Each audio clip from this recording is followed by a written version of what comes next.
Good evening everyone, welcome to study 91। This is Raj Chandra, the faculty of English. Students, जैसा कि आप देख रहे हैं, ये जो हमारा सेशन होगा डियर, ये सेशन है मिसलेनियस 1 का। जी हाँ दोस्तों, ये मिसलेनियस सीरीज चल रही है। ध्यान रखेंगे, मिसलेनियस सीरीज का मतलब क्या होता है। देखिए, बहुत से लोग इसको पढ़ते हैं मिसलेनियस, ये मिसलेनियस नहीं लिखा है, इसको पढ़ते हैं मिसलेनस। क्या पढ़ते हैं? मिसलेनस। तो मिसलेनस का मतलब होता है विविध या the collection of different things is called miscellaneous. ठीक है, तो मिसलेनस सीरीज 1 में हम डिफरेंट टाइप ऑफ क्वेश्चंस को देखेंगे और मिसलेनस सीरीज 1 चल रही है। मिसलेनस का ये पहला लेक्चर होगा। तो फटाफट हम ध्यान देंगे डियर फ्रेंड्स, शुरू करेंगे और देखते हैं अपने इस मिसलेनस सीरीज के कुछ सिलेक्टेड क्वेश्चंस के कलेक्शन को। ओके, तो चलिए शुरू करते हैं, देखते हैं अपना पहला क्वेश्चन। फटाफट देखेंगे डियर, देखिएगा जैसा कि आप लोग देख सकते हैं,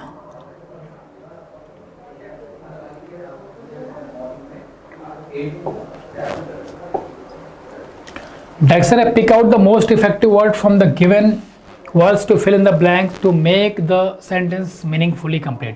तो इतना बड़ा तो पढ़ने का कोई मतलब नहीं बनता है, क्योंकि सिंपल सी बात है कि एक सेंटेंस दिया है, यहाँ पर खाली स्थान है और ये 4 ऑप्शन दिए हैं, तो खाली स्थान भरना है। सिंपल सी बात है, फिल इन द ब्लैंक्स का एक क्वेश्चन है, खाली स्थान भरने की बात चल रही है। ठीक है, तो चलिए फिल इन द ब्लैंक्स के क्वेश्चन को फटाफट हम लोग देख लेंगे डियर, शुरू कर लेंगे, सॉल्व करने का प्रयास कर लेंगे। देख लेते हैं डियर।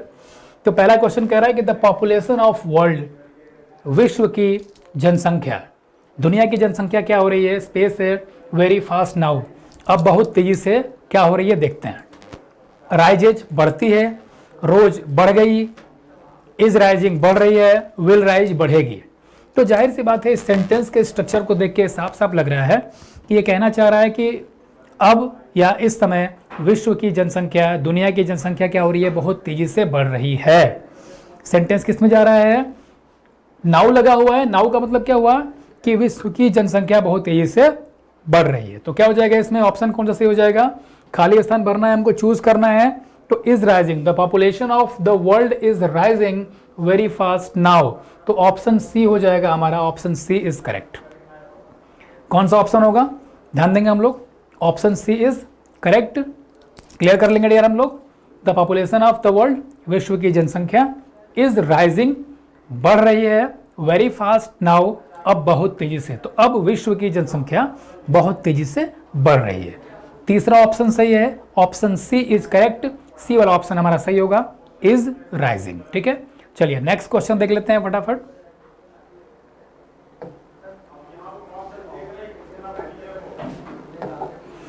देखिए दूसरा क्वेश्चन क्या कह रहा है, इट स्पेस है लास्ट वीक। ठीक है, कह रहा है कि हैज नॉट रेन्ड, पिछले सप्ताह बारिश नहीं हुई, हो चुकी है, पिछले सप्ताह बारिश नहीं हुई। तो ज्यादा कुछ भी करने की जरूरत नहीं है। सिंपल सा एक फंडा बता देता हूं, ध्यान देंगे। जब कभी भी आपको कहीं पे क्या दिख जाए, लास्ट वीक दिख जाए, लास्ट मंथ दिख जाए, last week, last month, last year, ठीक है, लास्ट इवनिंग, लास्ट नाइट, कुछ भी ऐसा दिखे,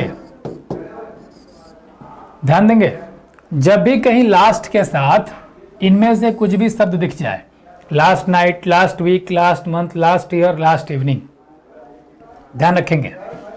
ये शब्द कुछ भी दिख जाए, इनके अलावा तो लास्ट के साथ इनमें से कुछ भी दिख जाए, last night, last week, last month, last year, last evening, तो वो सेंटेंस पास्ट इंडेफिनिट में होता है। किसमें होता है?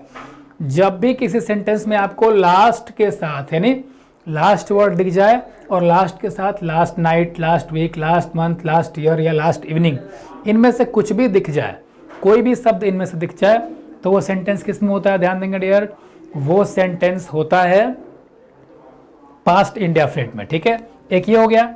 इनके अलावा यदि किसी सेंटेंस में, ध्यान देंगे, इनके अलावा यदि किसी सेंटेंस में यस्टरडे दिख जाए, क्या दिख जाए? इनके अलावा यदि किसी सेंटेंस में यस्टरडे दिख जाए, क्या दिख जाए? YESTERDAY, yesterday. यानी इन शब्दों के अलावा, ये तो हो ही गया कि last night, last week, last month, last year, ये लास्ट ईयर, और इधर क्या था? Night, week, month, year, evening, ये था इवनिंग। ठीक है, तो इन ये तो दिखेंगे। इनके अलावा यदि किसी शब्द में यस्टरडे दिख जाए, यदि किसी शब्द में क्या दिख जाए, यस्टरडे दिख जाए या अगो दिख जाए, ध्यान देंगे, इन शब्दों को याद रखिएगा। जब भी किसी सेंटेंस में या तो आपको यस्टरडे दिखे या अगो दिखे या फिर last night, last week, last month, last year, last evening, इनमें से कुछ भी दिख जाए तो सेंटेंस पास्ट इंडेफिनिट में होता है। और पास्ट इंडेफिनिट का मतलब क्या होता है कि पास्ट इंडेफिनिट का मतलब वर्ब की सेकेंड फॉर्म लगती है, ध्यान देंगे। और यदि पास्ट इंडेफिनिट में डिड लगा होगा तो डिड के साथ वर्ब की हमेशा फर्स्ट फॉर्म आती है। ठीक है, तो यहां पर क्या है, लास्ट वीक दिख गया, लास्ट वीक मतलब सेंटेंस पास्ट इंडेफिनिट में होना चाहिए, फटाफट खोज लीजिए। हैज है, पास्ट में नहीं है। डिड नॉट रेन्ड, डिड लगा तो है पास्ट इंडेफिनिट में लेकिन रेन्ड लगा है। अभी मैंने बताया कि डिड के साथ वर्ब की कौन सी फॉर्म होनी चाहिए, डिड के साथ वर्ब की फर्स्ट फॉर्म होनी चाहिए। रेन्ड तो थर्ड फॉर्म लिखा है, ये भी गलत हो गया। विल नॉट, विल तो होगा ही नहीं क्योंकि लास्ट नाइट है, लास्ट वीक है तो पास्ट में जाएगा, तो विल होगा नहीं। ऊपर के तीनों कट गए, कौन सा सही होगा, डिड नॉट रेन। देखिए डिड भी लगा है और रेन फर्स्ट फॉर्म भी लगा है, तो डी वाला ऑप्शन सही हो जाएगा। ठीक है, कि इट क्या हो जाएगा, it did not rain last week, पिछले सप्ताह बारिश नहीं हुई। It did not rain last week, पिछले सप्ताह बारिश नहीं हुई। ठीक है, ध्यान देंगे डियर, इसको आप ध्यान रखिएगा, ये जरूर बहुत काम की चीज है आपके। ये जब यस्टरडे, अगो या लास्ट के साथ ये सब शब्द दिख जाएं तो सेंटेंस पास्ट इंडेफिनिट में होता है, याद रखिएगा। तो यहाँ पे क्या हो जाएगा आपका, चौथा ऑप्शन सही हो जाएगा, डिड नॉट रेन, यानी it did not rain last week. D वाला ऑप्शन सही है, चौथा ऑप्शन सही है। चलिए नेक्स्ट क्वेश्चन देखते हैं। नेक्स्ट क्वेश्चन की तरफ मूव करेंगे हम लोग, फटाफट देखेंगे।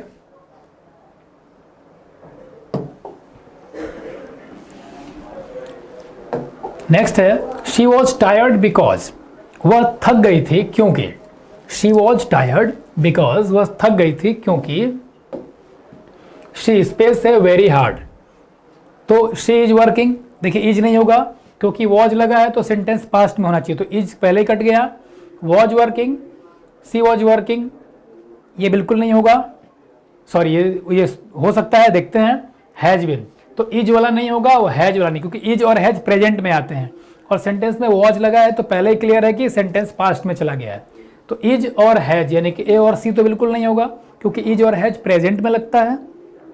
आइए अब क्या बचा, हैड बीन वर्किंग और वॉज वर्किंग।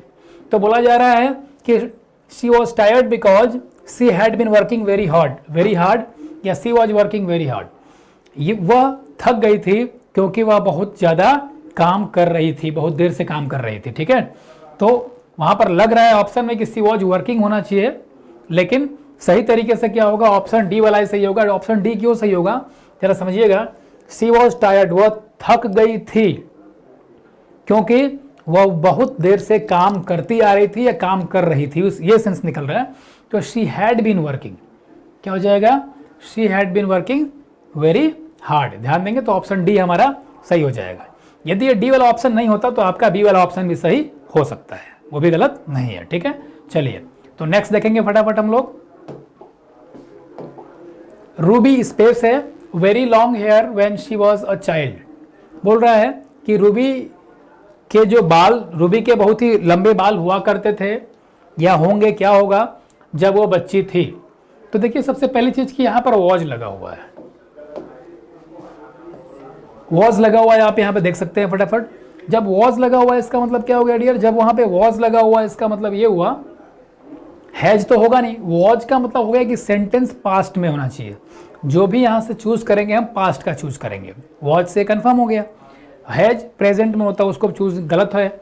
विल फ्यूचर का होता वो होगा ही नहीं। अब बचा क्या, डिड नॉट हैव और यूज्ड टू हैव। ठीक है, चलिए तो फटाफट देख लेते हैं। जो Ruby did not have very long hair when she was child, जब रूबी बच्ची थी या छोटी थी तब उसके बहुत ज़्यादा लंबे बाल नहीं थे या उसके बहुत ज़्यादा लंबे बाल थे। देखिए बहुत ही कंफ्यूजिंग क्वेश्चन है, ध्यान से समझिएगा। बहुत से स्टूडेंट सोचेंगे डिड नॉट हैव लगा देंगे, लेकिन ध्यान देंगे डियर, जब ऐसा कुछ बोलना था कि रूबी के बाल नहीं थे, यदि ये बोलना होता आपको कि रूबी के लंबे बाल नहीं थे तो आपको डिड नॉट हैव की जरूरत ही नहीं थी। आप सीधा सीधा बोल सकते थे कि रूबी हैड नॉट, आप हैड नॉट बोल सकते थे ना। बचपन में जब रूबी छोटी थी तो उसके लंबे बाल नहीं थे। जब रूबी छोटी थी तो उसके लंबे बाल नहीं थे, तो आप हैड नॉट सीधे लिख सकते थे कि Ruby had not very long hair when she was child. लेकिन कहीं ना कहीं हैड नॉट ऑप्शन में नहीं है, इसलिए डिड नॉट हैव हम नहीं लिखेंगे। क्या लिखेंगे फिर?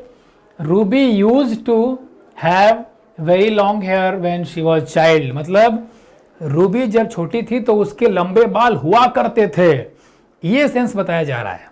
सेंस क्या है कि जब रूबी छोटी थी या बच्ची थी तो उसके बहुत लंबे बाल हुआ करते थे।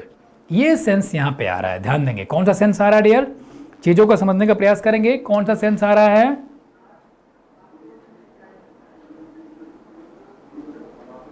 ठीक है, तो रूबी जब छोटी थी तो उसके बहुत लंबे बाल हुआ करते थे, ये सेंस निकल के आ रहा है। इसलिए Ruby used to have very long hair when she was child, D वाला ऑप्शन सही होगा। कौन सा ऑप्शन सही होगा? डी वाला, क्योंकि ये बोल रहा है कि बहुत लंबे बाल हुआ करते थे जब वो छोटी थी, तो अब नहीं रहे, अब नहीं है उसके बड़े बाल, तो यूज्ड टू हैव लगाएंगे हम लोग, ध्यान देना होगा। ठीक है, चलिए। और यहां पर क्लियर हो चुका है ना, व्हेन शी वाज, जब वो बच्ची थी, यानी अब वो बच्ची नहीं है। तो जब पास्ट के हैबिचुअल एक्शन को बताते हैं, पास्ट में कुछ हैबिचुअल एक्शन हो, कुछ ऐसा काम हो जो हुआ करता था, तो उसको हम यूज्ड टू से बनाते हैं, ये आपको ध्यान देना होगा। इसलिए यहाँ पर यूज्ड टू हैव ही सुटेबल होगा, तो ऑप्शन डी सही है, चौथा ऑप्शन सही है। नेक्स्ट देखेंगे फटाफट हम लोग। इफ आई स्पेस है his number I would phone him. Sentence कह रहा है कि इसके अर्थ से क्या अर्थ निकल रहा है? इस सेंटेंस से ये अर्थ निकल रहा है कि यदि मैं उसका नंबर जानता, क्या अर्थ निकल रहा है? यदि मैं उसका नंबर जानता तो उसको फ़ोन करता। यानी ना तो उसका नंबर जानता हूं और ना उसको फ़ोन कर पा रहा हूं, ना तो उसका नंबर जानता हूं और ना ही उसको फ़ोन कर पा रहा हूं। ध्यान देंगे, हम लोग समझने का प्रयास करेंगे। तो क्या हो जाएगा डियर? एक चीज़ और यहाँ आपको बता देना चाहता हूँ, ये जो फ़ोन लिखा हुआ है ना, ये फ़ोन वर्ब के रूप में, फ़ोन का मतलब होता है फ़ोन करना। जैसे कहना हो कि मुझे फ़ोन मत करना, तो डोंट फोन मी आप बोल सकते हैं, सही है। फ़ोन वर्ब के रूप में होता है कॉल करना, यानी आप लोग कहते हो ना कि डोंट कॉल मी, तो कॉल वर्ब के रूप में, कॉल मतलब होता है फ़ोन करना, बाकी फ़ोन वर्ब के रूप में भी होता है कॉल करना या फ़ोन करना। तो ये भी गलत नहीं है, ये भी क्या है? सही है, ध्यान देंगे आप लोग। फ़ोन, तो इफ़ आई हिज नंबर, यदि मैं उसका नंबर जानता तो मैं उसको फ़ोन करता। तो मैंने आपको कई बार बताया है कि जब आपकी कोई अधूरी इच्छा होती है, जब भी आपकी कोई अधूरी इच्छा होती है, यानी कोई अनफुलफिल्ड विश, कंडीशन या डिज़ायर हो, तो वहाँ हम क्या करते हैं? वहाँ हम पास्ट का प्रयोग करते हैं। किसका प्रयोग करते हैं? पास्ट का, और स्पेशली पास्ट इंडेफिनिट का प्रयोग करते हैं। तो कह रहा है कि यदि उसका नंबर होता तो उसको फ़ोन करता, तो ना तो नंबर है और ना फ़ोन कर पा रहा है वो, तो इच्छा तो अधूरी रह गई ना। तो इच्छा जब अधूरी हो गई उसकी, तो क्या करेंगे हम? फिर चूज़ कर लेंगे कौन सा वर्ड आएगा। तो बोला था कि इस तरह के स्ट्रक्चर में जिसमें कोई इच्छा अधूरी होती है, तो हम क्या करते हैं? जिसमें किसी की इच्छा अधूरी होती है तो उसमें हम क्या करते हैं? पास्ट इंडेफिनिट को लेते हैं। किसको लेते हैं हम लोग? पास्ट इंडेफिनिट को लेते हैं। तो डियर क्या कर लेंगे हम यहाँ पे? पास्ट इंडेफिनिट कौन सा? देखिए, नो मतलब जानना, ये होगा नहीं, प्रेजेंट में। नॉन थर्ड फॉर्म है, ये होगा नहीं, क्योंकि पास्ट इंडेफिनिट में तो थर्ड फॉर्म लगता ही नहीं है, तो दोनों तो कट गया, बचा न्यू और यह डिड नॉट नो। तो डिड सेंटेंस के हिसाब से तो डिड नॉट लगेगा ही नहीं ना, क्योंकि कह रहा है कि यदि मेरे पास नंबर होता, पॉजिटिव सेंस दे रहा है, तो नॉट, डिड नॉट तो लग ही नहीं सकता, तीनों कट गए, बचा कौन सा? सी। और सी का सेकेंड फॉर्म, सी में देखिए नो का सेकेंड फॉर्म लिखा हुआ है न्यू। नो मतलब जानना, न्यू मतलब जाना, नो का सेकेंड फॉर्म है ना न्यू, तो यानी सी वाला ऑप्शन सही हो जाएगा। तो ऑप्शन क्या होगा? If I knew his number, यदि मैं उसका नंबर जानता, आई वुड फोन हिम, तो मैं उसको कॉल करता या मैं उसको फोन करता। ऑप्शन कौन सा सही है? सी वाला ऑप्शन सही है, न्यू। न्यू क्यों? नो का सेकेंड फॉर्म है। ठीक है, तो अधूरी इच्छा के लिए पास्ट इंडेफिनिट का यूज होता है, आपको ध्यान देना होगा। जनरली वो इज, एम, आर, वॉज, वर में से चूज करना हो तो वर लगता है, हैज, हैव, हैड में से चूज करना है तो हैड लगता है, और वर्ब की फॉर्म हो तो फिर वर्ब की सेकेंड फॉर्म लगती है, ये आपको ध्यान देना होगा। जब भी कभी इस तरह से अधूरी इच्छा आपको दिख जाए, तो आपको अगर इज, एम, आर, वॉज, वर में से चूज करना होगा तो सबके साथ, सभी कर्ता के साथ वर लगता है, ध्यान देंगे। यदि हैज, हैव, हैड में से चूज करना होगा तो सबके साथ हैड लगता है। और यदि कोई वर्ब हो, जैसे यहाँ पे वर्ब लगी है ना नो, ये नो, तो वर्ब की सेकेंड फॉर्म लगती है, V2 लगता है, यानी वर्ब की सेकेंड फॉर्म लगती है, वर्ब की सेकेंड फॉर्म V2। ध्यान देंगे क्या बताना चाहता हूं, क्लियर हो गया।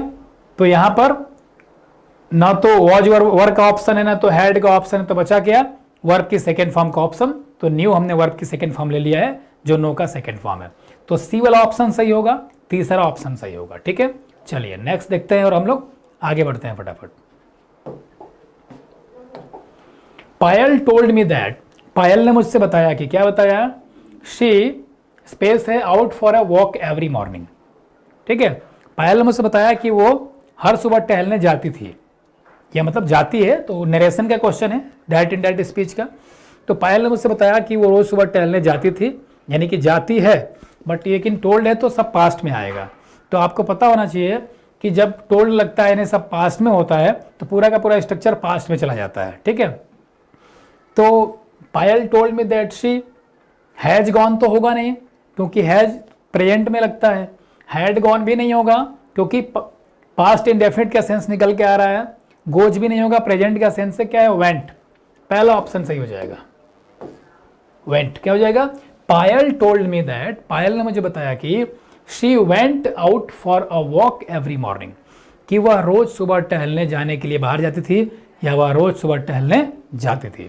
तो क्या हो जाएगा, यहाँ पे वेंट का प्रयोग होगा। क्यों, क्योंकि टोल्ड से क्लियर है कि सेंटेंस पास्ट में है, तो सेंटेंस जब पास्ट इंडेफिनिट में वहां पर है तो यहाँ भी पास्ट का सेंस लेंगे, और पास्ट का सेंस किससे निकल रहा है, गो का सेकेंड फॉर्म वेंट से। तो ऑप्शन ए यहाँ पे सही हो जाएगा, आपका पहला ऑप्शन सही होगा। ठीक है, नेक्स्ट देखिए, the little girl confessed that, confess का क्या मतलब होता है, कन्फेस का मतलब होता है स्वीकार करना, वो भी कौन सा, जनरली गलती स्वीकार करना। ये जो कॉन्फेस वर्ड यहाँ पे लिखा हुआ आप देख सकते हैं, इसका मतलब होता है गलती स्वीकार करना, पाप स्वीकार करना। मतलब कॉन्फेस का मतलब होता है एक्सेप्ट करना, लेकिन क्या, किसी पाप को स्वीकार करना, कोई पाप, भूल, गलती, दोष, अपने अपराध को स्वीकार करना। तो कॉन्फेस का मतलब स्वीकार करना होता है, बट किसी नकारात्मक चीज़ों में, अपनी गलती स्वीकार करना, पाप स्वीकार करना, भूल स्वीकार करना, दोष स्वीकार करना, अपराध को स्वीकार करना, उस सेंस में आता है कॉन्फेस। तो the little girl confessed, the little girl confessed that, छोटी बच्ची ने ये स्वीकार किया कि अपनी गलती स्वीकार की। क्या स्वीकार की, दैट शी द ग्लास, यहाँ ग्लास का मतलब, अब यहाँ ग्लास का मतलब आप शीशा से भी लगा सकते हैं, ग्लास ने शीशा भी होता है, और ग्लास है ना जिस ग्लास में हम लोग पानी पीते हैं, आप वो भी लगा सकते हैं, कोई दिक्कत नहीं है। ये बोल रहा है कि छोटी लड़की ने ये स्वीकार किया कि उसने ग्लास तोड़ी थी, छोटी लड़की ने स्वीकार कर लिया कि उसने ग्लास तोड़ी है या तोड़ी थी। आइए देख लेते हैं। देखिए अब यहाँ पर ब्रोक भी लिखा है, हैड ब्रोकन लिखा है, ब्रेक्स लिखा है, विल ब्रेक लिखा है। देखिए कन्फेस्ड, कन्फेस्ड वर्ड से क्लियर है कि कन्फेस का सेकेंड फॉर्म कन्फेस्ड लगा है, स्वीकार की, लड़की ने लड़की ने स्वीकार किया। ठीक है, तो लड़की ने स्वीकार किया, क्या, जब स्वीकार किया चला गया, यानी कि सेंटेंस पास्ट इंडेफिनिट में है, तो जब वो सेंटेंस पास्ट इंडेफिनिट में चला आया, ठीक है, तो विल ब्रेक तो होगा नहीं क्योंकि फ्यूचर है, ब्रेक्स भी नहीं होगा क्योंकि प्रेजेंट है। ठीक है, अब ब्रोक बचा और हैड ब्रोकन बचा, तो ये भी एक तरह के सेंटेंस, ये नरेशन का ही एक पार्ट है। तो क्या हो जाएगा, the little girl confess that she broke the glass.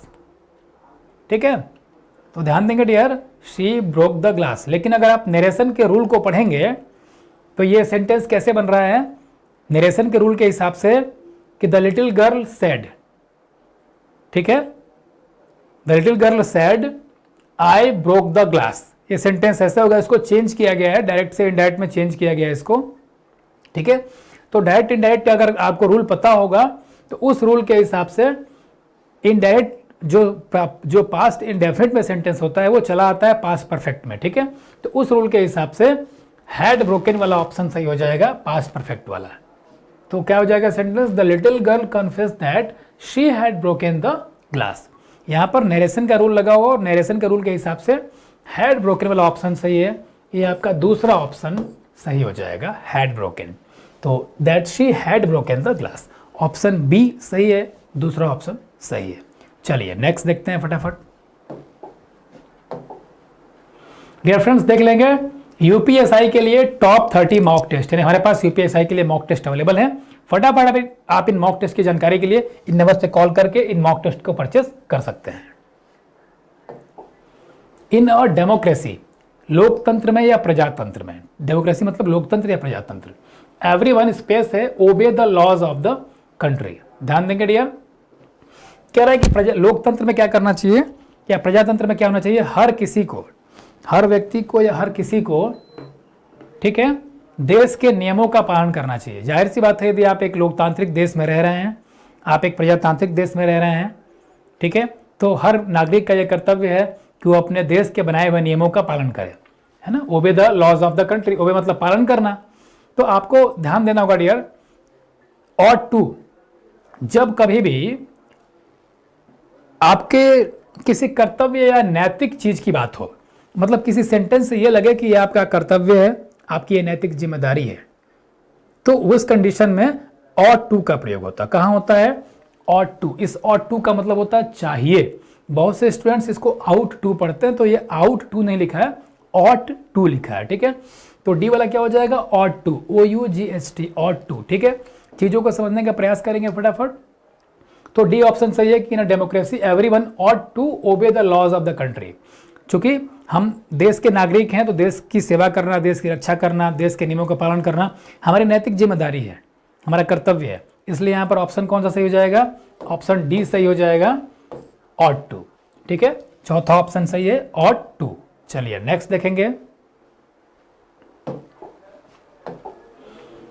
We space से borrow any money, we have enough for our needs. कह रहा है कि हमारी जरूरतों को पूरा करने के लिए वी हैव एनफ, हमारे पास पर्याप्त है, एनफ मतलब पर्याप्त, फॉर आवर नीड्स, हमारी जरूरतों के लिए, हमारी जरूरतों के लिए हमारे पास पर्याप्त है। क्या पर्याप्त है देख लेते हैं। वी स्पेस है मतलब खाली स्थान भरना है, बोरो एनी मनी। बोरो का मतलब क्या होता है, बोरो का मतलब होता है उधार लेना या उधार मांगना।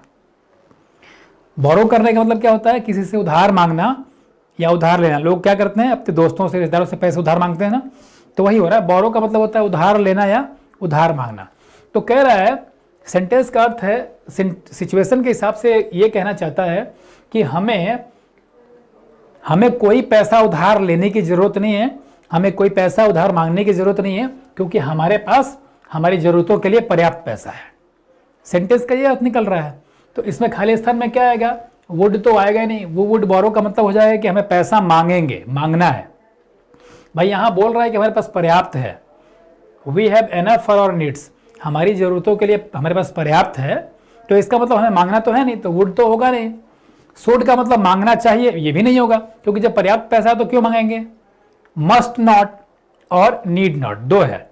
तो यहाँ पर सिचुएशन के हिसाब से ये कहना चाहता है, सुटेबल वर्ड क्या होगा कि हमें कोई पैसा लेने की जरूरत नहीं है, किसी से उधार मांगने की जरूरत नहीं है। और आपको ही पता है नीड का मतलब होता है जरूरत होना, तो नीड नॉट का शॉर्ट फॉर्म लिखा है नीडंट। तो ये वाला ऑप्शन सही हो जाएगा आपका बी वाला, नीडंट, नीड नॉट। तो we need not borrow any money, we have enough for our needs. हमें पैसा नहीं मांगना चाहिए किसी से, क्योंकि हमारे पास पर्याप्त पैसा है। चलिए नेक्स्ट देखिए फटाफट। तो कौन सा ऑप्शन सही है डियर, ये बी वाला ऑप्शन सही है, दूसरा ऑप्शन सही होगा।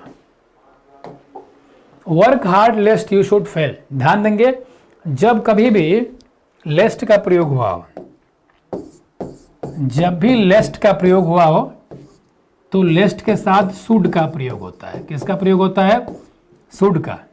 ध्यान रख लीजिएगा, लेस्ट के साथ शुड का प्रयोग होता है, और इनका हिंदी अर्थ क्या निकलता है, कहीं ऐसा ना हो कि। Work hard लेस्ट you should fail, कठिन परिश्रम करो कहीं ऐसा ना हो कि तुम फेल हो जाओ। तो वर्क हार्ड लेस्ट लगा हुआ है यहाँ पे, तो लेस्ट के साथ शुड लगता है, आपको याद रखना होगा। शुड कौन से ऑप्शन में है, डी में है, चुपचाप डी वाला ऑप्शन टिक लगा दीजिए, रट लीजिए इसको कि लेस्ट के साथ शुड का प्रयोग होता है। कब, इस तरह के सेंटेंस में अगर लेस्ट आ जाए तो वहाँ शुड ही लगेगा, आपको पता होना चाहिए। तो शुड लगा दीजिए, वाक्य सही हो जाएगा। चौथा ऑप्शन सही है, ऑप्शन डी इज करेक्ट। चलिए नेक्स्ट देख लेंगे फटाफट। यू स्पेस है, always remember that you must be the first to offer help whenever needed. कह रहा है सेंटेंस के हिसाब से कि तुम्हें यह हमेशा याद रहना चाहिए, तुम्हें यह हमेशा याद रहना चाहिए कि you must be the first, कि तुम वो पहले व्यक्ति होगे who offer help whenever needed, जो जरूरत पड़ने पर हमेशा हेल्प करता है। यानी तुम्हें यह बात हमेशा याद रहनी चाहिए कि तुम ही वो इंसान हो जो जरूरत पड़ने पर हमेशा हेल्प करता है या हेल्प करेगा। ठीक है, तो तुम्हें यह बात हमेशा याद रहनी चाहिए, तो क्या हो जाएगा शुड, क्योंकि वुड, विल और शैल तो फ्यूचर को इंडिकेट करते हैं ना, गा गी गे का अर्थ निकलता है। तो कौन सा ऑप्शन है इसमें, बी वाला ऑप्शन सही है शुड, कि यू शुड ऑलवेज रिमेंबर, तुम्हें हमेशा याद रहना चाहिए। तो बी वाला ऑप्शन लगाइए, दूसरा ऑप्शन सही है शुड, दूसरा ऑप्शन लगा देंगे वाक्य सही हो जाएगा हमारा, यानी खाली स्थान में दूसरा ऑप्शन भर देंगे शुड। चलिए नेक्स्ट देखेंगे, स्पेस आई स्पेस है बी 17 नेक्स्ट ईयर, कह रहा मैं अगले साल 17 साल का हो जाऊंगा, मैं अगले साल 17 साल का हो जाऊंगा, आई स्पेस है बी 17 नेक्स्ट ईयर। तो क्या हो जाएगा, हम कहते हैं ना कि I will be 17 next year, she will be 18 next year, वो 18 साल की हो जाएगी, तो उस हिसाब से क्या आएगा विल आएगा। ठीक है, बहुत से लोग सोचेंगे कि यहाँ पर सेल लगा दो, लेकिन बोलचाल की भाषा में जनरली हर जगह विल लगता है, सेल का प्रयोग ज़्यादा नहीं किया जाता है, तो यहाँ पर विल ज़्यादा सही होगा, आपको विल लगाना होगा, आई विल बी। ठीक है, I will be 17 next year, मैं अगले साल 17 साल का हो जाऊंगा, तो विल का प्रयोग होगा, दूसरा ऑप्शन सही होगा, option B is correct. Next देख लेंगे डियर, फटाफट आइए,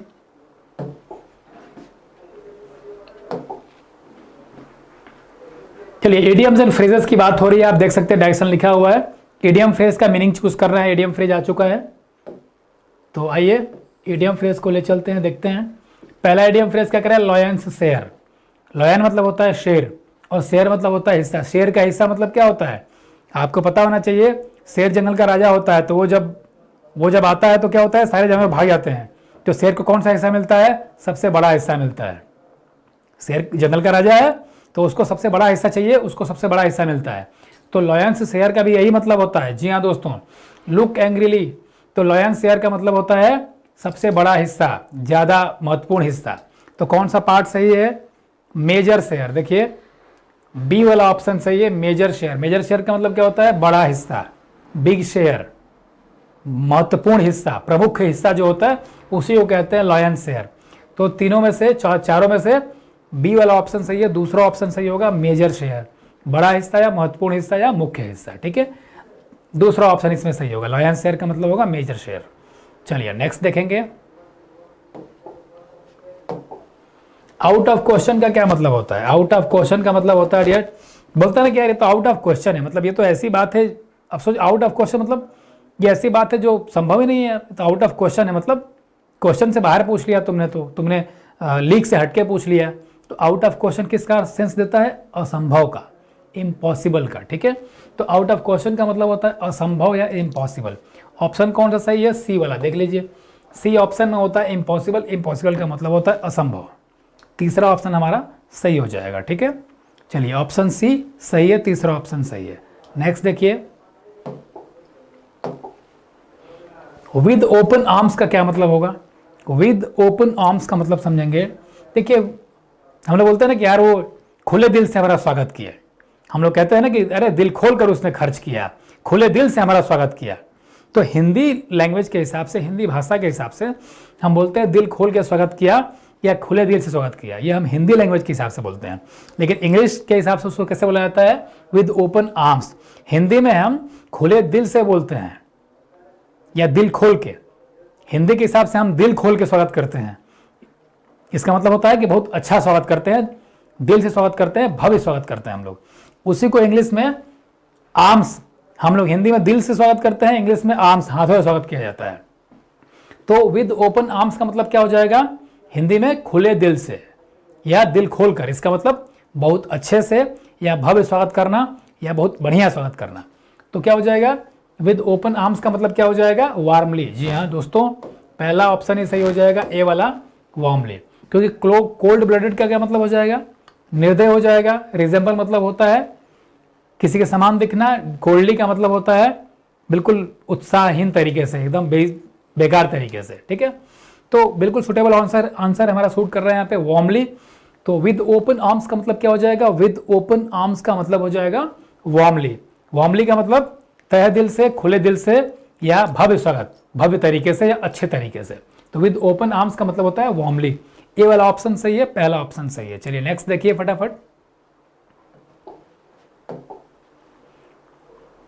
ध्यान देंगे डियर फ्रेंड्स, यहाँ पर हमारे पास सारे बैचेज अवेलेबल है। देखिए रनिंग बैच हमारे पास UPPS PCS RO UPSI batch, GD batch, मूल विधि इंडिविजुअल, पेट बैच सब अवेलेबल है। न्यू बैच क्या है? न्यू बैच में हमारे पास यूपी टेट का बैच है, सुपर टेट, लेखपाल batch, high court RO batch है, हिंदी इंडिविजुअल चल रही है, मैथ इंडिविजुअल चल रही है, ये भी अवेलेबल है। इसके अलावा यहाँ आप देख सकते हैं लेटेस्ट बैच क्या है, Bihar SI, top 30 mock test और टेस्ट बैच। ठीक है, तो इन सारे बैचेस में से किसी की जानकारी आपको चाहिए तो आप इन दिए हेल्पलाइन नंबर पे कॉल करके, किसी भी नंबर पे आप कॉल करके आप इन बैचेस के बारे में जानकारी ले सकते हैं और जो भी आपकी क्वेरी है उसको क्लियर कर सकते हैं डियर फ्रेंड्स। सो फटाफट देख लेंगे। अगला हमारा फ्रेज, इडियम फ्रेज क्या कह रहा है? An axe to grind. अगला हमारा क्या है? An axe to grind. हम लोग हिंदी में कहते हैं अपना उल्लू सीधा करना। बोलते क्या दुनिया में हर इंसान अपना उल्लू सीधा करना चाहता है, तो हिंदी में हम लोग उल्लू को सीधा करते हैं। उल्लू सीधा करना मतलब क्या होता है? अपना स्वार्थ सिद्ध करना, अपना मतलब निकालना, अपना काम निकालना। उसको हम लोग हिंदी लैंग्वेज के हिसाब से कहते हैं उल्लू सीधा करना। उसको इंग्लिश वाले कहते हैं क्या? An axe to grind. Grind, ठीक है, कुल्हाड़ी पीसना। इंग्लिश लैंग्वेज में क्या बोलते हैं उसको? कुल्हाड़ी पीसना।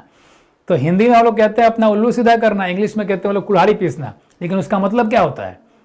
ना तो वो कुल्हाड़ी पीसते हैं ना हम उल्लू सीधा करते हैं। हम अपना स्वार्थ निकालते हैं, अपना काम निकालते हैं, बस। ठीक है, तो यानी स्वार्थ सिद्ध करना, अपने स्वार्थ के हिसाब से काम करना। अपना काम बन गया तो छोड़ देना किसी को, वो होता है एन एक्स टू ग्राइंड। तो एन एक्स टू ग्राइंड का मतलब होता है स्वार्थ सिद्धि करना, अपना स्वार्थ निकाल देखना, काम निकालना या सिर्फ काम से काम रखना। ठीक है, यानी अपने बस फायदे के बारे में सोचना। तो ऑप्शन क्या हो जाएगा? Touch life and unselfish motive, selfish motive. जी हाँ, सेल्फिश मोटिव। मोटिव का मतलब क्या होता है? मोटिव का मतलब होता है उद्देश्य, इरादा या मकसद। मोटिव का मतलब क्या होता है? उद्देश्य, इरादा या मकसद। ठीक है, उद्देश्य, इरादा या मकसद। ठीक है, तो सेल्फिश मोटिव। जी हाँ, एन एक्स टू ग्राइंड का मतलब होता है अपना उल्लू सीधा करना, स्वार्थ सिद्ध करना या अपना काम निकालना। तो जाहिर सी बात है इसका मतलब हो जाएगा सेल्फिश मोटिव, अर्थात स्वार्थ सिद्ध करना या स्वार्थ सिद्ध करने का इरादा रखना। सी वाला ऑप्शन सही है, तीसरा ऑप्शन सही होगा। चलिए नेक्स्ट देखते हैं फटाफट। बीट और रिट्रीट। देखिए रिट्रीट का मतलब होता है पीछे हटना। रिट्रीट का मतलब क्या होता है? पीछे हटना या पीछे भागना। और बीट का मतलब होता है मारना पीटना। ठीक है, तो बीट और रिट्रीट का मतलब क्या हो जाएगा? पीछे भागना या पीछे हटना। रिट्रीट मतलब होता है पीछे हटना या कदम पीछे खींचना या पीछे भाग जाना। तो बीट और रिट्रीट क्या होता है देख लेते हैं। To retire before the enemy, शत्रु के सामने क्या कहते हैं? रिटायर हो जाना अर्थात भाग जाना। जब कोई नौकरी से रिटायर होता है तो क्या करता है? जब कोई नौकरी से रिटायर होता है तो आराम करता है, काम करना छोड़ के, जो काम कर रहा होता है वो छोड़ के घर पे बैठ जाता है, उसी को बोलते हैं रिटायर हो गया वो। तो वही कह रहा है कि to retire before the enemy, शत्रु के सामने भाग जाना या शत्रु से पीछे हट जाना। तो बीट और रिट्रीट का मतलब होता है पीछे हट जाना या भाग जाना, यानी कि लड़ाई ना करना, शत्रु से दूर भाग जाना। तो बीट और रिट्रीट का ऑप्शन कौन सा हो जाएगा? बीट और रिट्रीट का ऑप्शन हो जाएगा ए वाला, to retire before the enemy. क्या हो जाएगा option? To retire before the enemy, पहला ऑप्शन से हो जाएगा। ठीक है, कंफ्यूज करने के लिए दिया हुआ है टू फेस द एनिमी, शत्रु से लड़ना नहीं। To retire before the enemy का मतलब होता है, यानी बीट और रिट्रीट का मतलब होता है पीछे भाग जाना। बीट और रिट्रीट मतलब पीछे भागना या लड़ाई से भाग जाना। तो ए वाला ऑप्शन सही है, पहला वाला ऑप्शन सही होगा। First option is correct. Next देखिए, वाइल्ड गूज चेस क्या होता है? वाइल्ड मतलब जंगली, गूज मतलब हंस और चेस मतलब पीछा करना। जंगली हंस का पीछा करना मतलब क्या हो गया भाई? जाहिर सी बात है, जंगली हंस का पीछा करें तो पीछे करते रह जाएंगे, आपको कुछ मिलने वाला नहीं है। ठीक है, जंगली हंस का पीछा करो कुछ नहीं मिलेगा ना। तो उसी से बना है वाइल्ड गूज चेस। मतलब क्या? निरर्थक प्रयास। हिंदी में क्या कहते हैं? निरर्थक प्रयास, फालतू का प्रयास या ऐसा प्रयास जिसका कोई फायदा नहीं मिलने वाला है आपको। ऐसा काम करना, ऐसा प्रयास करना जिसका कोई आपको लाभ नहीं मिलेगा, उसी को इंग्लिश में कहते हैं वाइल्ड गूज चेस, हिंदी में कहते हैं निरर्थक काम या निरर्थक प्रयास। इंग्लिश में क्या बोलते हैं देख लेते हैं, अ फ्यूटाइल फुलिश सर्च, बिल्कुल पहला ही ऑप्शन सही है। फ्यूटाइल का मतलब होता है फालतू, निरर्थक, व्यर्थ या बेकार। फुलिश यानी मूर्खतापूर्ण, सर्च मतलब खोजना, तो वही है। वाइल्ड गुड चेस मतलब क्या हो जाएगा, निरर्थक कार्य या निरर्थक प्रयास करना या निरर्थक कोशिश करना। तो अ futile foolish search, option A is correct, ये वाला ऑप्शन सही हो जाएगा, पहला वाला ऑप्शन हमारा सही हो जाएगा। नेक्स्ट देखिए, तो छठवें का ए ऑप्शन सही है। At the 11th hour, at the 11th hour क्या होता है देख लेंगे।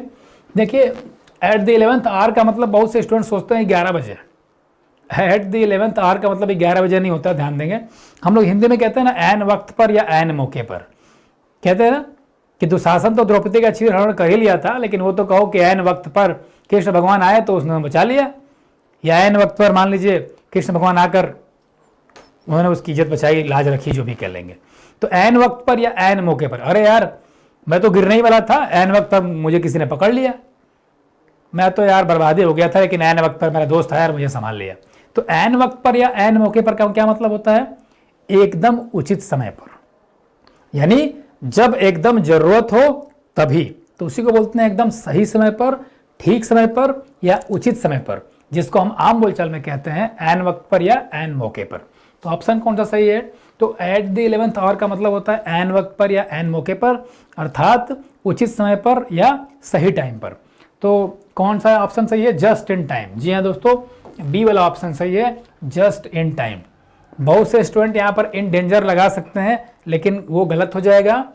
एट द 11th आवर का मतलब होता है जस्ट इन टाइम, ठीक उचित समय पर या ठीक जब जरूरत थी तभी।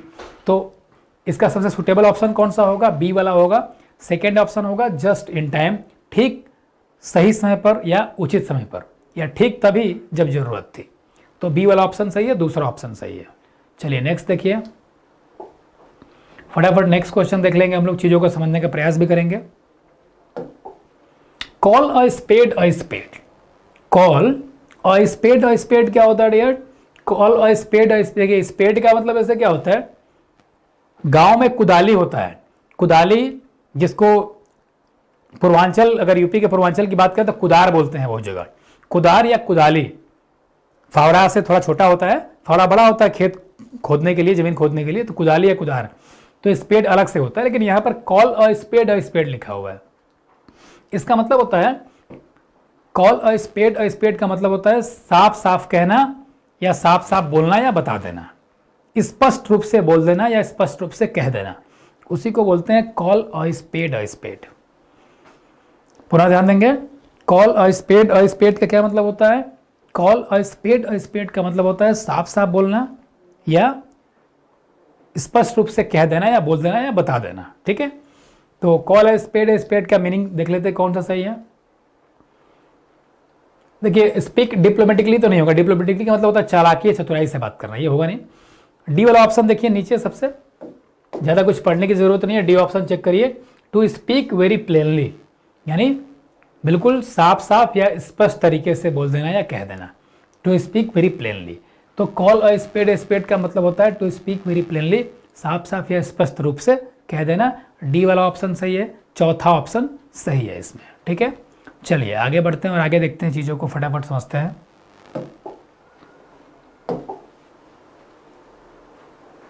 देखेंगे डियर फ्रेंड्स, बिहार दरोगा प्री कम मेंस का बैच हमारे पास स्टार्ट हो चुका है, और जो भी आपको जानकारी चाहिए इस बैचेस से रिलेटेड, आप इन दिए हुए नंबर से कॉल करके अपनी क्वेरी को क्लियर कर सकते हैं।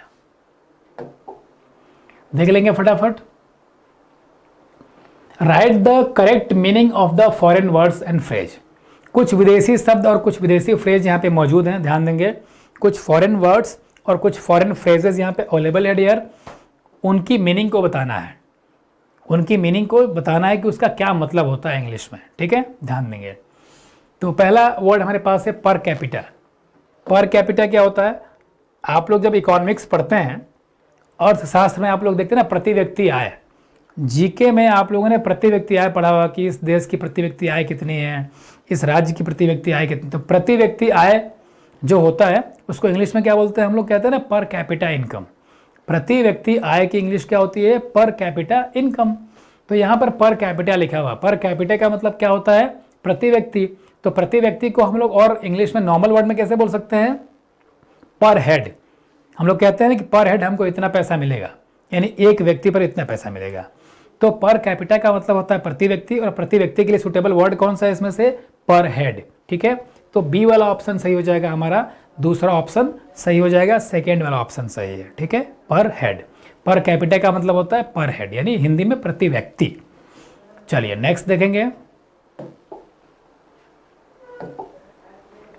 लिंगुआ फ्रैंका।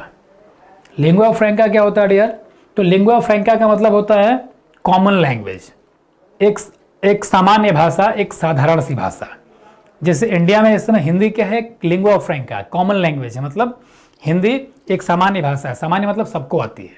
हिंदी एक ऐसी भाषा है, एक सामान्य सी भाषा, सामान्य भाषा है इंडिया के लिए, वो थोड़ा बहुत हिंदी सबको आती है इंडिया में। ठीक है, तो लिंगुआ फ्रैंका का मतलब होता है सामान्य लैंग्वेज, साधारण लैंग्वेज या एक कॉमन लैंग्वेज जो सबके लिए कॉमन हो। तो लिंगुआ फ्रैंका का होता है कॉमन लैंग्वेज। तो ऑप्शन चूज करिए, ये सी वाला देखिए, सी ऑप्शन में लिखा हुआ है और कॉमन लैंग्वेज। तो लिंगुआ फ्रैंका का मतलब होता है और कॉमन लैंग्वेज। ठीक है, सी वाला ऑप्शन सही है, ऑप्शन सी सही है, तीसरा ऑप्शन सही है, थर्ड वाला ऑप्शन सही है। आइए आगे बढ़ते हैं और देखते हैं कुछ और क्वेश्चंस को। इप्सो फैक्टो। इप्सो फैक्टो क्या होता है? इप्सो फैक्टो का मतलब होता है स्वतः, खुद या अपने आप। ठीक है, इप्सो फैक्टो का जैसे कहना हो कि your candidature will be cancelled इप्सो facto, आपकी अभ्यर्थिता स्वतः खत्म कर दी जाएगी या अपने आप रद्द कर दी जाएगी, खत्म कर दी जाएगी। तो इप्सो फैक्टो का मतलब होता है खुद, स्वयं या अपने आप, स्वतः, जिसको कहते हैं स्वतः। तो उसके लिए सुटेबल वर्ड्स कौन सा है देख लीजिए, according to the value in the mean time on the face of it automatically. जी हाँ दोस्तों, चौथा ऑप्शन सुटेबल है, ऑटोमेटिकली। ऑटोमेटिकली का क्या मतलब होता है? स्वतः या अपने आप, आपको पता ही है। ऑटोमेटिकली का क्या मतलब होता है? स्वतः या अपने आप, या खुद से, या अपने आप ही। तो इप्सो फैक्टो का मतलब होता है ऑटोमेटिकली, स्वतः या अपने आप। चौथा ऑप्शन सही है, डी वाला ऑप्शन सही होगा इसमें, चौथा ऑप्शन। चलिए नेक्स्ट देखिए, मॉडस ऑपरेंडी क्या होता है? मॉडस ऑपरेंडी को समझ लेंगे हम लोग फटाफट। देखिए, मॉडस ऑपरेंडी का मतलब होता है स्टाइल ऑफ वर्किंग। क्या होता है? मॉडस ऑपरेंडी का मतलब क्या होता है? स्टाइल ऑफ वर्किंग, काम करने का तरीका।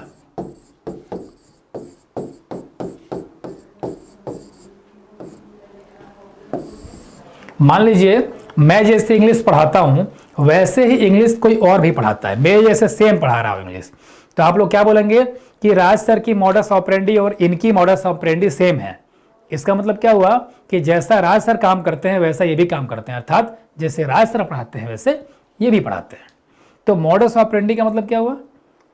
स्टाइल ऑफ वर्किंग, काम करने का तरीका है। तो कोई भी आप काम कर रहे हो, काम चाहे वो कोई भी हो, अच्छा काम हो बुरा काम हो, उससे मतलब नहीं है, किसी भी काम करने के तरीके को बोलते हैं मॉडस ऑपरेंडी। क्या कहा जाता है? मॉडस ऑपरेंडी, यानी स्टाइल ऑफ वर्किंग। ठीक है, तो यहाँ पे चूज कर लेंगे क्या है, देखिए बी वाला ऑप्शन देखिए, दूसरा वाला, मोड और manner of doing a thing दिया ना, कि डूइंग अ थिंग, किसी काम को करने का तरीका या माध्यम। मोड यानी माध्यम होता है, मैनर का मतलब तरीका होता है। डूइंग अ थिंग, किसी काम को करना, किसी काम को करने का तरीका या माध्यम, यानी वही जो मैंने आपको बताया था ना, स्टाइल ऑफ वर्किंग, काम करने का तरीका। तो मॉडस ऑपरेंडी का मतलब होता है काम करने का तरीका या माध्यम, और इस हिसाब से दूसरा ऑप्शन हमारा सही होगा, सेकेंड वाला ऑप्शन सही होगा, B. Option B is correct, दूसरा ऑप्शन सही है। मॉडस ऑपरेंडी के आंसर में दूसरा ऑप्शन सही है हमारा। चलिए नेक्स्ट देखेंगे और आगे बढ़ेंगे फटाफट। विज अ विज, विज अ विज, इसको विज विज भी पढ़ते हैं, विज विज या विज द विज भी पढ़ते हैं, दोनों सही है। तो विज विज या विज द विज का क्या मतलब होता है? इसका मतलब होता है फेस टू फेस। हम लोग कहते हैं ना कि मैं तुमसे आमने सामने मिल के बात करना, मैं तुमसे सामने सामने बात करना चाहता हूं, तो I want to meet you face to face. आप लोग कहते हैं ना कि I want to meet you face to face, I want to talk to you face to face. आप लोग कहते हैं I want to talk to you face to face. चीजों को समझिएगा, I want to talk to you face to face, I want to meet you face to face, इस तरह की जो भी चीजें आप कहते हैं या बताते हैं, ठीक है। I want to meet you face to face, I want to talk to you face to face. तो फेस टू फेस को ही क्या बोलते हैं? विज अ विज। तो विज और विज का क्या मतलब होता है, फेस टू फेस यानी आमने सामने या सामने सामने से, ठीक है। तो विज और विज का कौन सा ऑप्शन सही है, फेस टू फेस वाला, डी वाला ऑप्शन चौथे ऑप्शन में लिखा है फेस टू फेस। तो विज और विज का ऑप्शन क्या हो जाएगा, चौथा फेस टू फेस, चौथा ऑप्शन सही हो जाएगा। चलिए नेक्स्ट देखिए,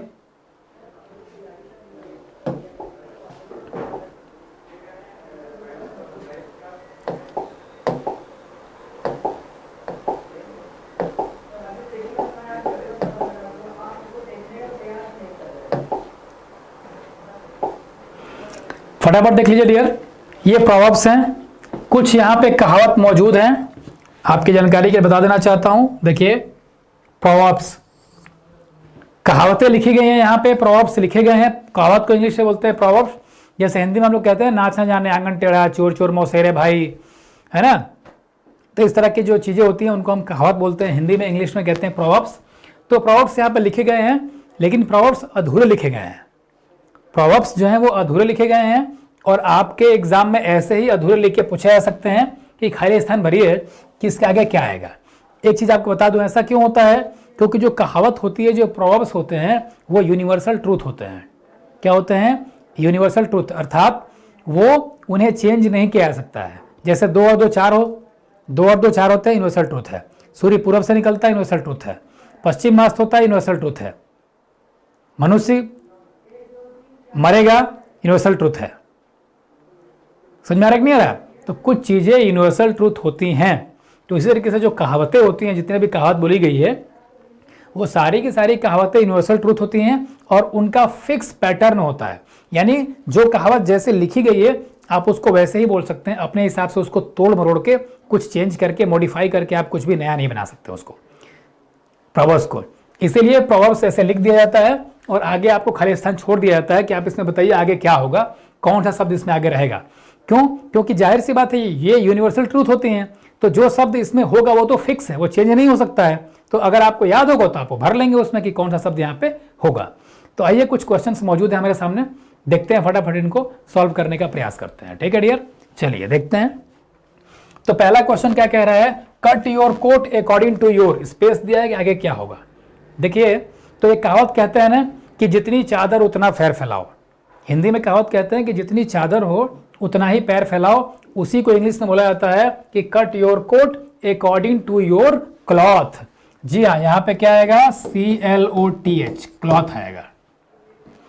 हिंदी में कहते हैं जितनी चादर हो उतना ही पैर फैलाओ, ठीक है। उसी को इंग्लिश में कहते हैं cut your coat according to your cloth. जितनी चादर हो उतनी पैर फैलाओ का मतलब क्या होता है कि जितनी तुम्हारी क्षमता है उतना ही काम करो, जितना तुम्हारा लेवल है उतना ही काम करो। अपनी क्षमता से बाहर काम मत करो, अपने लेवल से ऊपर काम मत करो, ठीक है। मतलब अगर बाइक से चलने की क्षमता है तो बाइक से ही चलो, जबरदस्ती कार मत खरीदो वरना परेशान रहोगे जिंदगी भर, ठीक है ना। तो इसका यही मतलब होता है कि जितनी चादर उतना ही पैर फैलाओ का यही मतलब होता है। तो उसी को कहते हैं cut your coat according to your cloth. तो यहाँ पर क्या भरा जाएगा, क्लॉथ, ठीक है, क्लॉथ भरा जाएगा। अगली कहावत है डायमंड कट्स। आगे क्या है, तो फिर से डायमंड ही लिखा जाएगा, यानी diamond cuts diamond, DIAMOND, diamond cuts diamond ही होगा। क्यों? क्योंकि हिंदी में आपने कहावत आप लोग सुने होंगे कि लोहे को लोहा काटता है या जहर को जहर मारता है। सुना होगा आप लोगों ने कि लोहे को लोहा काटता है या जहर को जहर मारता है। उसी को इंग्लिश में कहते हैं डायमंड कट्स डायमंड। हिंदी में लोहे को लोहा काटता है या जहर को जहर मारता है, उसी को इंग्लिश में कहते हैं डियर डायमंड कट्स डायमंड। तो जहाँ खाली स्थान था यहाँ भी क्या आएगा, डायमंड ही लिखा जाएगा, ठीक है। चलिए अगला देखिए, a drowning man catches at a straw. Drowning का मतलब क्या होता है, ड्रॉन का मतलब होता है डूबना। तो अ ड्रॉनिंग मैन यानी एक डूबता हुआ व्यक्ति, कैचेज एट अ स्ट्रॉ, एक तिनका पकड़ लेता है। आप लोगों ने हिंदी में कहावत सुनी होगी, डूबते को तिनके का सहारा, डूबते को तिनके का सहारा। A drowning man catches at a straw.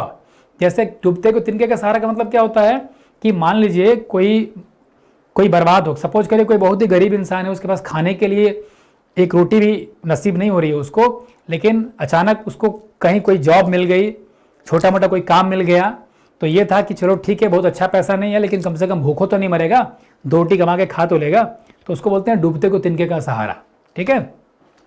तो a drowning man catches at a straw, यहां पर क्या भरा जाएगा, स्ट्रॉ, STRAW। स्ट्रॉ मतलब क्या होता है, तिनका, ठीक है ना। स्ट्रॉ के और भी कई अर्थ होते हैं, बाकी यहां पर तिनका के अर्थ में है। तो a drowning man catches at a straw, डूबते को तिनके का सहारा, ठीक है। ये 3 बता दिया मैंने, पहले में क्लॉथ, दूसरे में डायमंड, तीसरे में स्ट्रॉ। चलिए नेक्स्ट देखिए, फटाफट आगे बढ़ते हैं।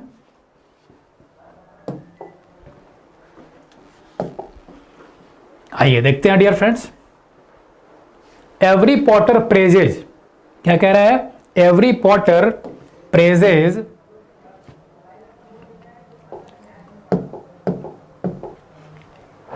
एवरी पॉटर, पॉटर मतलब होता है कुम्हार, जो मिट्टी के बर्तन बनाता है उसको बोलते हैं कुम्हार, हिंदी में, इंग्लिश में कहते हैं पॉटर। तो एवरी पॉटर प्रेजेज, ठीक है, प्रेजेज मतलब तारीफ करता है, हिज क्या, देखिए हम लोग कहते हैं ना कि हर जो कुम्हार होता है, मतलब हर जो बर्तन बनाने वाला होता है, वो अपने बर्तन को अच्छा ही बताता है, अपने बर्तन की तारीफ ही करता है ना। यानी कि इसका मतलब क्या हुआ, हिंदी में कहावत कही जाती है कि अपना गधा भी सबको घोड़ा लगता है। जी हाँ दोस्तों, हम लोग कहते हैं कि हमारे पास गधा हो अगर, तो गधे को भी हम लोग घोड़ा कहते हैं, या जिसको और बोलते हैं ना कि अपना पूत सबको प्यारा लगता है, मतलब अपना बेटा अगर निकम्मा नालायक और बेकार भी हो ना, तो भी वो दूसरे के बेटों से ज्यादा अच्छा लगता है कि भाई मेरा बेटा है। तो इसको आप बोल सकते हैं कि अपना कपूत सभी को प्यारा, या ये कह लीजिए कि अपना गधा सबको घोड़ा लगता है। उसी को इंग्लिश में कहते हैं कि every potter praises his on pot, his on, OWN on, POT pot, ये ऑन पॉट, यानी कि अपना पूत सभी को प्यारा या अपना गधा भी सबको घोड़ा लगता है, यानी अपने काम की तारीफ सभी करते हैं। इसका मतलब ये हुआ, चाहे वो काम अच्छा हो चाहे बुरा हो, अपने काम की तारीफ सब करते हैं, वही बात यहां लिखी गई है। अगला है एवरीथिंग लुक्स, खाली स्थान है, टू अ जॉन्डिस्ड आई, हिंदी में कहते हैं ना कि सावन के अंधे को हर चीज हरी दिखाई देती है।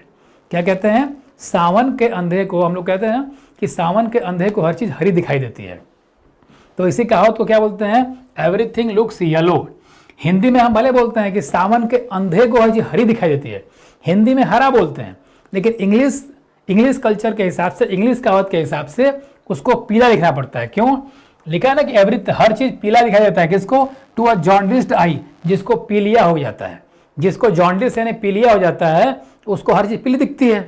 तो हम लोग हिंदी में कहते हैं ना कि सावन के अंधे को हर चीज हरी दिखाई देती है, इंग्लिश में लिखा जाता है कि एवरीथिंग लुक्स येलो, YELLO।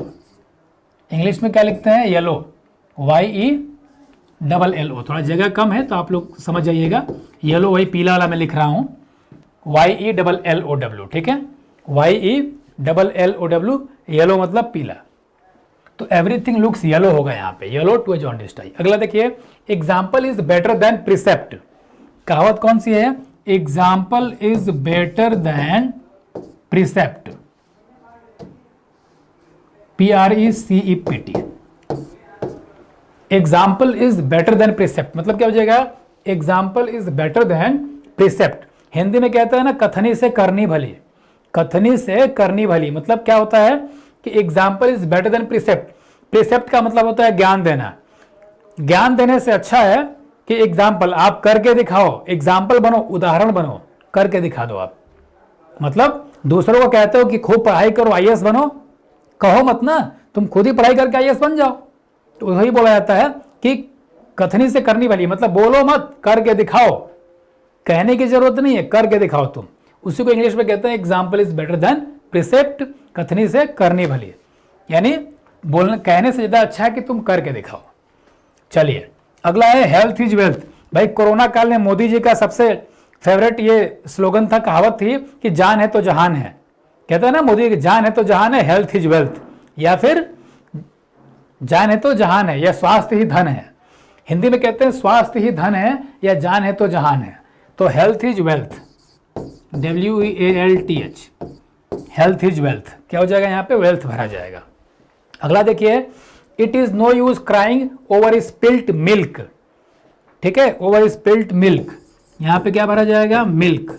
इसका मतलब क्या हो जाएगा कि अब पछतात का हो तो जब चिड़िया चुग गई खेत, मतलब काम बिगड़ जाने के बाद, जैसे it is no use crying over spilt milk, दूध गिर जाने के बाद चीखने चिल्लाने रोने से कोई फायदा नहीं है, क्योंकि अब तो गिर ही गया है। तो वही बात होती है कि काम बिगड़ने के बाद पछतावा करना या काम बिगड़ने के बाद उसके बारे में रोना चीखना चिल्लाना, ठीक है, तो उसका कोई फायदा नहीं होता है। उसी को हिंदी में कहते हैं कि अब पछतात का हो जब चिड़िया चुग गई खेत। तो it is no use crying over spilt milk, यानी कोई चीज बिगड़ जाने के बाद, काम बर्बाद होने के बाद बुद्धि खुलना या उस पर सोचना या विचार करना किसी काम का नहीं होता है। चलिए नेक्स्ट देखिए फटाफट।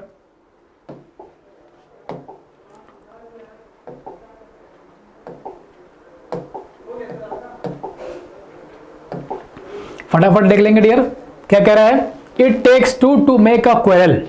हम लोग हिंदी में कहते हैं ना कि ताली एक हाथ से नहीं बजती है। To make a quarrel, QUA ध्यान देंगे, QUARREL। क्या कह रहा है, it takes to make a quarrel, ताली एक हाथ से नहीं बजती है। इट टेक्स टू, ध्यान देंगे, it takes to make a quarrel, ताली एक हाथ से नहीं बजती, यहां पे क्वेरल रहेगा। हिंदी होती है ताली एक हाथ से नहीं बजती है। किलिंग 2 बर्ड्स विद 1 स्टोन, यहां क्या आएगा, स्टोन आएगा। हम लोग कहते हैं ना कि एक पंथ दो काज, हिंदी में कहते हैं एक पंथ दो काज, या एक तीर से दो शिकार करना, या एक तीर से दो निशाना लगाना, यानी एक ही बार में दो काम कर देना, उसी को कहते हैं किलिंग 2 बर्ड्स विद 1 स्टोन। तो यहाँ पे स्टोन शब्द आएगा। अगला है time and tide wait for none, शब्द कौन सा आएगा, NONE। ध्यान देंगे, time and tide wait for none, time का मतलब होता है समय, टाइड का मतलब होता है किस्मत या नसीब। हालांकि टाइड ज्योग्राफी में होता है ना ज्वार भाटा, तो ज्योग्राफी के हिसाब से ज्वार को इंग्लिश में बोलते हैं टाइड, लेकिन यहाँ टाइड का मतलब है नसीब या किस्मत। ध्यान देंगे, तो time and tide wait for none, भाग, समय और भाग्य कभी किसी का इंतजार नहीं करते। हम लोग कहते हैं ना, कह रहे भाई समय और भाग्य कभी किसी का इंतजार नहीं करते, वही इसी को इंग्लिश में कहते हैं time and tide wait for none. तो यहाँ पे नन लिखा जाएगा, ठीक है। अगला है living from hand to mouth, यहाँ पे माउथ आएगा, MOUTH। क्या आएगा, mouth. Living from hand to mouth का मतलब क्या होता है, रोज कुआं खोदना, रोज पानी पीना, अर्थात मुश्किल से गुजर बसर करना, गरीबी में जीवन यापन करना, ठीक है। तो उसको बोलते हैं living from hand to mouth, रोज कुआं खोदना या रोज कुआं खोदना, रोज पानी पीना, या गरीबी में जीवन यापन करना, या मुश्किल से गुजर बसर करना, उसी को बोलते हैं living from hand to mouth, ठीक है। चलिए अगला देखिए, prevention is better than cure. Prevention is better than cure, यहां पे क्या आएगा, cure. Prevention is better than cure, ध्यान देंगे। तो prevention is better than cure का क्या मतलब होता है, prevention is better than cure का मतलब होता है इलाज से परहेज करना ज्यादा अच्छा होता है। मतलब अगर डॉक्टर बोलता है कि आपको ये चीजें परहेज करनी है, आपको नहीं खाना है, और ये इलाज दवा खानी है, फिर तो इसी को कहा जाता है कि इलाज से ज्यादा अच्छा होता है परहेज करना। यानी आप अगर दवा खा रहे हो लेकिन अगर परहेज नहीं कर रहे हो, जो डॉक्टर मना किया है, तो आपको दवा सूट नहीं करेगी। इसीलिए कहते हैं prevention is better than cure, यानी इलाज से परहेज करना, पर प्रिवेंशन मतलब परहेज, परहेज करना ज्यादा अच्छा माना जाता है, ठीक है। चलिए आगे देखिए नेक्स्ट, तो यहाँ पे होगा cure. Necessity is the mother of invention, क्या होता है, necessity is the mother of invention, INVENTION।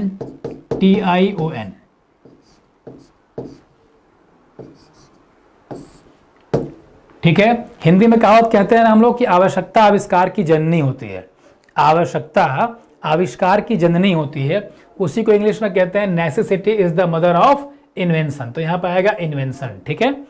आवश्यकता आविष्कार की जननी होती है, मतलब कि जरूरत पड़ने पर चीजें अपने आप सामने आने लगती हैं, जरूरत पड़ने पर अपने आप रास्ता बनने लगता है, दिखने लगता है। अगला देखिए, make hay while the sun shines, यहाँ पे क्या ऑप्शन होगा, सन, SUN, सन, सूरज वाला। हम लोग हिंदी में कहते हैं ना कि बहती गंगा में हाथ धोना, कहते हैं यार बहती गंगा में हाथ धो लेना चाहिए। तो बहती गंगा में हाथ धोने का मतलब क्या होता है, उसी को इंग्लिश में कहते हैं make hay while the sun shines, यानी बहती गंगा में हाथ धो लो, मतलब जहां सब लोग जो काम कर रहे हैं तुम भी वो काम कर लो, तो कोई तुमको गलत नहीं कहेगा, ठीक है ना। उसी को कहते हैं कि बहती गंगा में हाथ धोना, यानी मौके का फायदा उठा लेना चाहिए। मेक है वाइल द सन शाइन्स। ठीक है, चलिए। सो डियर फ्रेंड्स, आप देख सकते हैं सारे बैचेज यहाँ अवेलेबल हैं, और आपको किसी बैच के बारे में जानकारी चाहिए तो आप हमारे दिए हुए नंबर पर कॉल करके जानकारी ले सकते हैं। और इसी के साथ डियर ये सेशन समाप्त हुआ। आपने मुझे इतना समय दिया, इसके लिए बहुत बहुत धन्यवाद। और अधिक से अधिक सेशन को डियर फ्रेंड्स शेयर कर दीजिए, ताकि और भी स्टूडेंट्स जो इंटरेस्टेड हो इंग्लिश सीखने के लिए उनका फायदा हो सके। So this is my humble request to share this session as much as possible. Thank you once again for the cooperation. Thank you. See you. Wish you all the best.